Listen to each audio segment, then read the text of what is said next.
How to fix DeepSeek Chat, fix server is busy. Let's get started. First, refresh the page or restart the app. Click on this icon given at the top left to refresh the page. In case you are using the app, uninstall it and again install it. Next, what you can do is log out and log in back. For that, click on the profile icon. Now select the option of logout. Once logged out, provide your credentials again and log in back. If you are using in the browser, clear cache and cookies for it.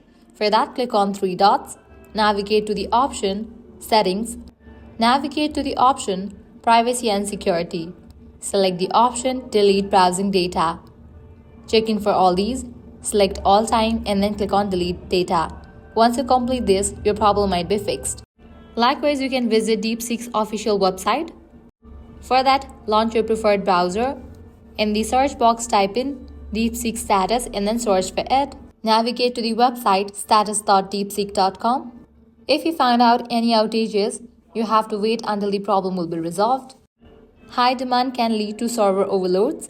Waiting for a while before trying again might help. High demand can lead to server overloads. Waiting for a while before trying again might help. Also try connecting to different Wi-Fi network or use mobile data to see if the issue is network related. Following these steps, you will be able to resolve the issue of server busy on DeepSeek Chat. If this guide helped you out, don't forget to like, share and subscribe to our channel. Thanks for watching.